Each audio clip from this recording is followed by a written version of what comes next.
Shalom sidang jemaat yang dikasih Tuhan, selamat hari Minggu dan selamat bergabung kembali di dalam ibadah Minggu GSJA Jem Yun Long. Dan ini masih minggu perayaan Tahun Baru Imlek ya, jadi Kung Hei Fa Choi untuk teman-teman semua. Dan hari ini saya akan mengajak teman-teman sekalian untuk belajar dari kehidupan Deborah. Ya, Deborah adalah hakim perempuan satu-satunya yang dicatat oleh Alkitab ya. Untuk itu, mari kita siapkan hati kita dan pikiran kita untuk menerima kebenaran firman Tuhan. Dan kita akan baca dari kitab Hakim-Hakim pasal 4 ayatnya yang keempat sampai dengan yang kelima. Oke? Hakim-Hakim pasal 4 ayat 4 sampai dengan yang kelima. Sebelum kita membaca, saya berikan sedikit latar belakang daripada Deborah ya. Bangsa Israel saat sebelum Deborah menjadi hakim, kembali mereka melakukan kejahatan di mata Tuhan, lalu Tuhan pun menyerahkan mereka kepada Raja Jabin ya, Raja Kanaan selama 20 tahun. Lalu bangsa Israel kembali berseru kepada Tuhan, memohon pertolongan kepada Tuhan, lalu Tuhan mengirimkan Deborah ya, menjadi hakim bagi bangsa Israel saat itu. Deborah merupakan hakim keempat dan seperti saya katakan tadi, satu-satunya hakim perempuan. Dia juga merupakan seorang nabi ya, dan suaminya bernama Lapidot. Deborah terkenal karena bersama-sama dengan kepala tentara ya, panglima perang bangsa Israel yang bernama Barak. Mereka berdua memimpin bangsa Israel memenangkan peperangan melawan bangsa lawan ya. Jadi kembali Israel mendapatkan damai di antara mereka oleh karena memenangkan peperangan ini, dan ini dilakukan atas pimpinan Tuhan tentunya, dengan memakai Deborah sebagai hakim bekerja sama dengan Barak sebagai pimpinan perang saat itu. Oke, mari kita baca kitab Hakim-Hakim pasal yang keempat ayat 4 sampai dengan yang kelima. Oke, sudah siap semuanya? Seperti biasa, yang bisa bangkit berdiri, kita bangkit berdiri. Kalau tidak, silahkan baca sembari duduk atau mendengarkannya dengan seksama. Hakim-Hakim pasal 4 ayat 4 sampai 5 berbunyi 2-3. Pada waktu itu, Deborah, seorang nabiah, istri Lapidot, memerintah sebagai hakim atas orang Israel. Ia biasa duduk di bawah pohon korma, Deborah, antara Rama dan Betel di pegunungan Efraim, dan orang Israel menghadap dia untuk berhakim kepadanya. Mari kita bersatu dalam doa. Bapa di surga, kami bersyukur Tuhan, hari ini kami akan belajar dari kehidupan Deborah Tuhan, di masa dia memimpin bangsa Israel sebagai hakim. Tuhan, siapkan hati kami, pikiran kami Tuhan, supaya kami boleh menerima semua yang terbaik dari Engkau hari ini Tuhan. Terima kasih Tuhan, di dalam nama Yesus kami berdoa dan mengucap syukur, haleluya. Mari kita semua katakan amin, puji Tuhan. Saudara, ada 4 hal yang dapat kita pelajari dari kehidupan hakim Deborah. Katakan ke kanan kiri 4 hal. Haleluya. Yang pertama, dari kehidupan Deborah kita belajar bahwa Tuhan dapat memakai siapa saja. Ya, firman Tuhan mengatakan di Yohanes 7 ayat 24, jangan menghakimi menurut apa yang nampak, tetapi hakimi dengan adil. Jangan melihat bahwa Deborah seorang wanita. Jangan melihat bahwa Esther seorang wanita. Jangan melihat Jammers di Yun Long semuanya wanita. Tetapi buktinya sampai hari ini Tuhan memakai saudara sekalian untuk terus berjalan sebagai satu sidang jemaat yang terus bertumbuh di dalam Tuhan. Jangan memandang kita yang lemah. Jangan memandang si itu yang kurang ini, atau yang sana nggak punya ini. Jangan memandang sembarangan. Karena pada saat Tuhan beserta dengan mereka, saat Tuhan beserta dengan kita, siapakah yang dapat menjadi lawan saya dan saudara yang percaya? Katakan amin ya. Tuhan dapat memakai siapa saja, baik itu wanita, baik itu pria, baik itu latar belakang kaya, latar belakang miskin, latar belakang bodoh atau pendidikan rendah, latar belakang tinggi atau pendidikan tinggi ya, atau status sosial yang tinggi, atau kalau di Makau ini pekerjaannya sebagai pembantu atau pekerjaannya di company ya. Kalau di Makau ini suka terjadi sedikit diskriminasi kadang-kadang di kalangan orang Indonesia. Tetapi Tuhan mau memakai semua orang dari semua kalangan. Yang percaya katakan amin. Dan kita telah melihat bagaimana Tuhan memakai Deborah, Esther, dan begitu banyak wanita, saudara-saudara. Ya, di dalam Alkitab ya, kita pelajari bahwa Tuhan juga memakai wanita dengan luar biasa. Ya, jadi saudara, terkhusus untuk Jem Yun Long, di mana semuanya tante-tante, ibu-ibu ya. Mari kita terus maju di dalam Tuhan. Mari kita terus mau dipakai oleh Tuhan untuk memperluas kerajaannya di muka bumi. Lewat berbagai macam cara ya. Setiap kita masing-masing berbeda-beda. Nggak usah banding-bandingkan. Yang penting kita tahu bahwa Tuhan mau memakai kita semua ya, tanpa terkecuali dan tanpa memandang siapa kita, latar belakang kita apapun itu ya. Tuhan mau memakai kita. Yang penting kita tahu itu, mari kita terus maju di dalam panggilan kita oleh Kristus Yesus Tuhan kita. Yang percaya katakan amin. Oke? Firman Tuhan 1 Korintus 1 ayat 27 berbunyi, tetapi apa yang bodoh bagi dunia dipilih Allah untuk memalukan orang-orang yang berhikmat. Apa yang lemah bagi dunia dipilih Allah untuk memalukan yang kuat.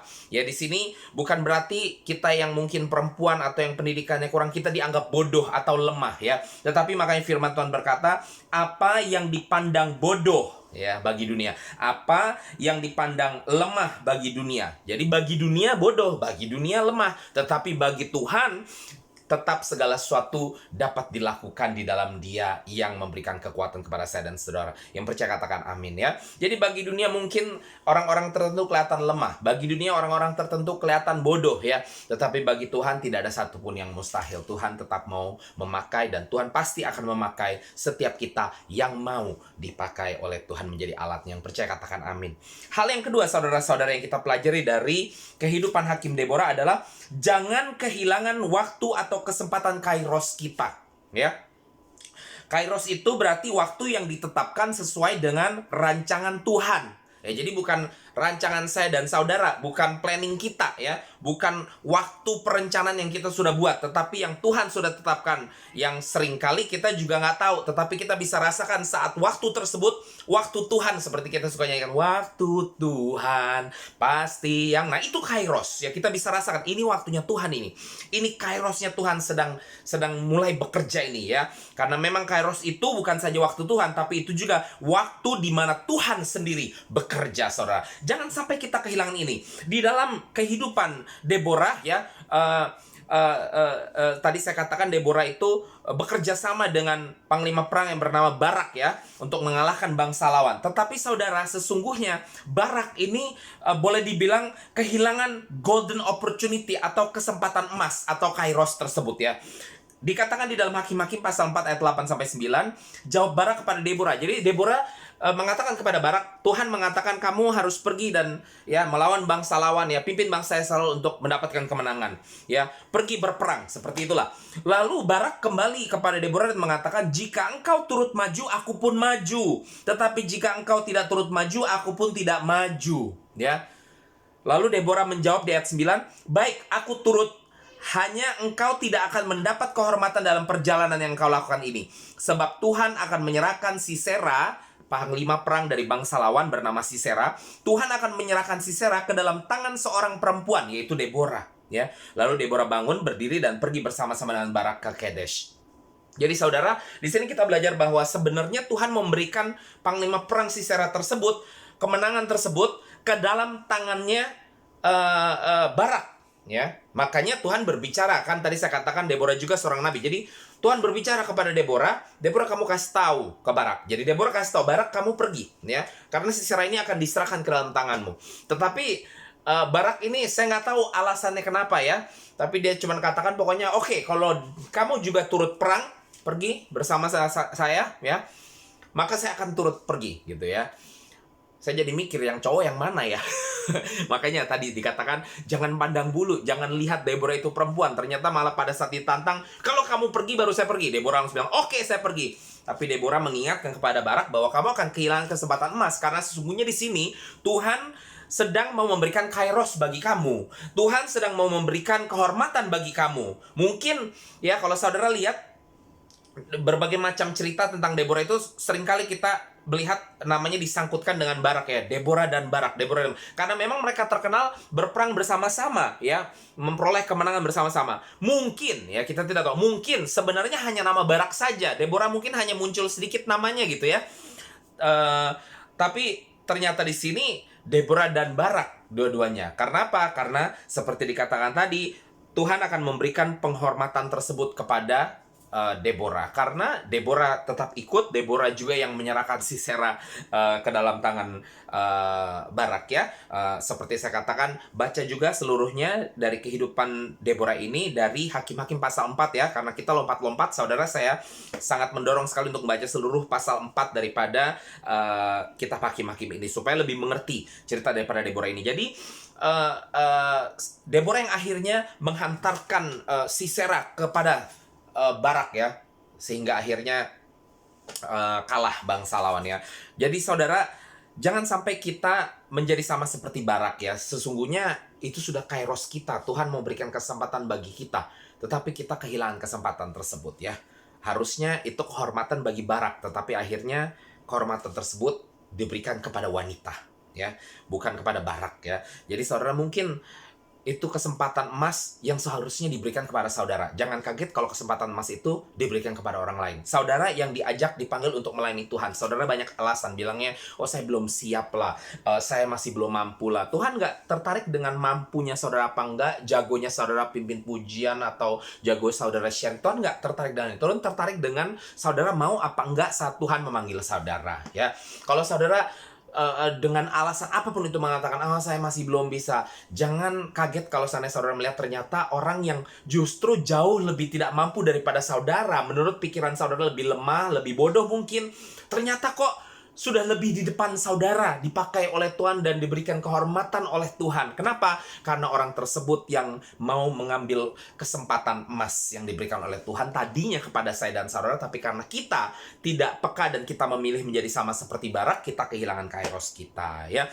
Saudara, ada contoh-contoh lain ya yang kehilangan kairos ini. Musa ya, kehilangan kairosnya untuk masuk ke tanah perjanjian. Kenapa? Karena Tuhan sudah katakan dari awal kamu langsung masuk, tapi dia kirimkan mata-mata, bahkan sampai pada saat Yosua dan Kaleb balik dan mereka berdua katakan, kita bisa langsung masuk ya. Tetapi karena mendengarkan mata-mata yang lain, gak bisa masuk ke tanah perjanjian, akhirnya mereka tidak masuk. Akhirnya terputar-putar, bangsa Israel pun kehilangan kairos untuk masuk saat itu ya. Terputar-putar di padang gurun ya. Dan bahkan sampai Musa sendiri pun tidak diperbolehkan masuk ke dalam tanah perjanjian. Harusnya dia sudah melihat tanah perjanjian ya, tapi karena dia tidak taat pada Tuhan, akhirnya Musa sendiri pun kehilangan kairosnya untuk melihat atau bahkan masuk ya. Melihat sih dia dari jauh melihat ya, tetapi dia kehilangan kairosnya untuk masuk ke dalam tanah perjanjian ya. Bukan saja kehilangan kairos waktunya ya, tetapi bahkan dia sendiri pun tidak boleh masuk ke dalam tanah perjanjian. Raja Saul kehilangan kairosnya untuk mendapatkan kemenangan atas Goliat dan bangsa Filistin. Ya, Tuhannya Daud sama Tuhannya Saul kan sama, saudara-saudara. Tapi Saul yang matanya buta, dia tidak bisa melihat bahwa sebesar apapun Goliat itu, Allahnya lebih besar, saudara-saudara. Tuhannya lebih besar. Tetapi Daud yang justru lebih kecil, lebih muda, lebih nggak punya pengalaman seperti Saul, dia justru yang bisa melihat bahwa saya nggak peduli Goliat kamu sebesar apapun, karena Allah saya lebih besar daripada kamu ya. Sehingga ya sekali lagi jangan kaget kalau Musa kairosnya diambil sama Yosua atau diberikan oleh Tuhan kepada Yosua, sehingga Yosua yang memimpin masuk bangsa Israel ke tanah perjanjian. Raja Saul pun kairosnya dipindahkan kepada Daud, sehingga Daud akhirnya yang memimpin bangsa Israel ya. Satu lagi contoh saudara-saudara ya, Yudas Iskariot ya, dia kehilangan kairosnya untuk dapat disejajarkan dengan ke-12 murid, dan posisinya karena dia mengkhianati Tuhan akhirnya dia bunuh diri. Posisinya sebagai ke-12 rasul pun digantikan oleh Matias ya. Jadi saudara, mari kita sekali lagi jangan kita banyak alasan saudara-saudara pada saat Tuhan sudah memperlihatkan kairosnya kepada saya dan saudara. Mungkin belum seluruhnya, tetapi kita sudah bisa mulai merasakan ini Tuhan, waktu-waktunya Tuhan udah mulai jalan ini ya. Detiknya udah mulai tek ya. Jangan sampai kita kehilangan saudara-saudara. Jangan pakai alasan apapun ya. Mari kita percaya bahwa kita dapat melakukan segala perkara ya. Seperti firman Tuhan Filipi 4 ayat 13, segala perkara dapat kutanggung di dalam Dia, Kristus Yesus, yang memberikan kekuatan kepada saya dan saudara. Yang percaya katakan amin. Amin, haleluya. Hal ketiga yang kita pelajari dari kehidupan Hakim Deborah adalah Tuhan berperang untuk kita. Yang percaya katakan amin ya. Firman Tuhan dari Hakim-Hakim 4 ayat 15 berbunyi, Tuhan mengacaukan Sisera serta segala keretanya dan seluruh tentaranya oleh mata pedang di depan Barak, sehingga Sisera turun dari keretanya dan melarikan diri dengan berjalan kaki. Jadi saudara, bangsa Israel saat itu ya dipimpin oleh Barak dan juga Deborah, mereka sampai ke bangsa lawan tersebut. dan dikatakan di sini Tuhan mengacaukan ya tentara-tentara Sisera tersebut semuanya ya, mengacaukan. Jadi bangsa Israel sebenarnya nggak perlu ngapa-ngapain karena sudah dikacaukan, mereka tunggang langgang sana sini ya. Ingat minggu lalu kita belajar dari Gideon ya. Tuhan lakukan hal yang sama ya. Pada saat Gideon sampai ke lokasi perang, ternyata malah itu bangsa lawan saling membunuh satu dengan yang lainnya. Tuhan lakukan hal yang sama di zaman Deborah juga, di mana Tuhan mengacaukan bangsa lawan tersebut ya. Jadi sesungguhnya saudara-saudara, Tuhan sendiri yang berperang untuk saya dan saudara. Saudara hanya perlu maju. Tuhan katakan maju, saudara ikut maju saja ya. Maka Tuhan yang akan mendahului saudara untuk berperang bagi saudara. Seperti bangsa Israel saat di hadapan tembok Yeriko, saudara-saudara. Mereka hanya memuji Tuhan, mengitari Tuhan. Lalu di hari yang terakhir mereka memekik dengan sorak-sorai. Lalu runtuh tembok Yeriko, Tuhan yang berperang bagi mereka ya.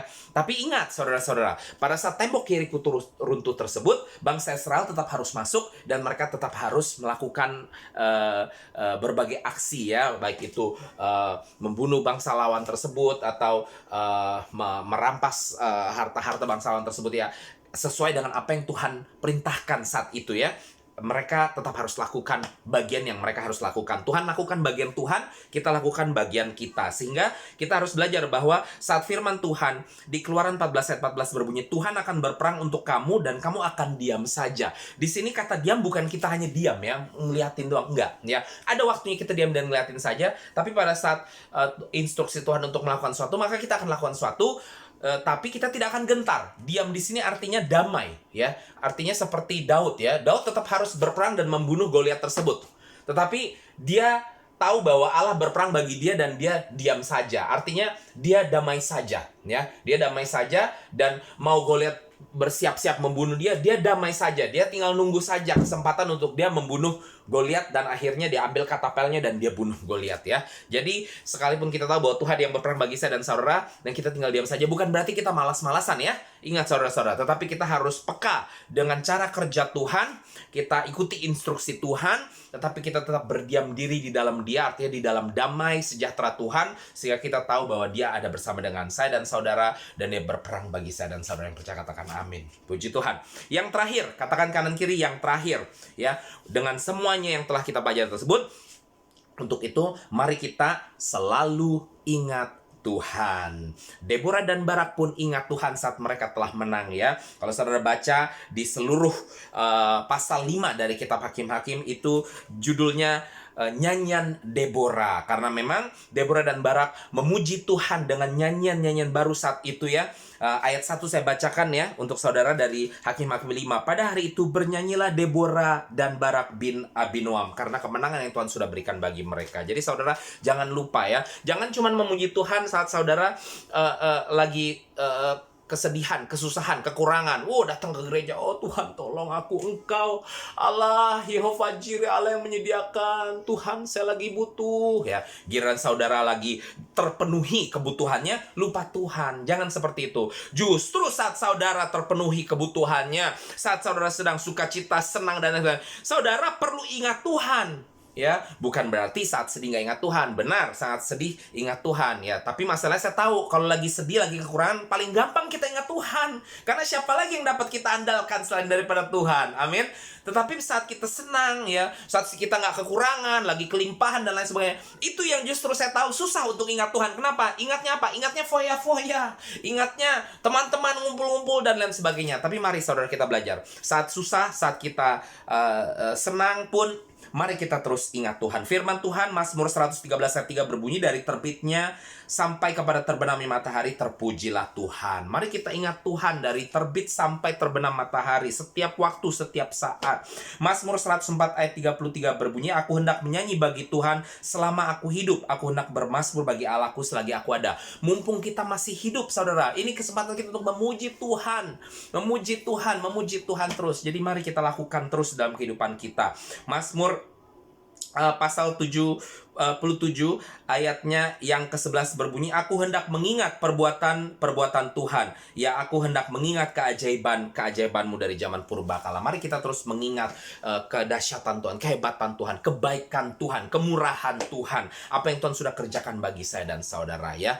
Untuk itu, sekali lagi kita belajar dari kehidupan Hakim Deborah. Mari kita ingat bahwa Tuhan dapat memakai siapa saja, dan jangan sampai kita kehilangan kesempatan kairos kita, dan kita ingat bahwa Tuhan selalu berperang bagi saya dan saudara. Untuk itu, mari kita selalu ingat Tuhan dan segala kebaikan dan perbuatannya. Haleluya.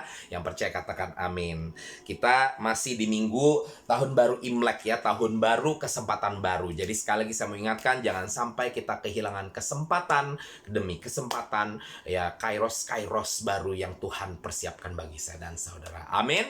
Puji Tuhan. Shalom. Selamat hari Minggu.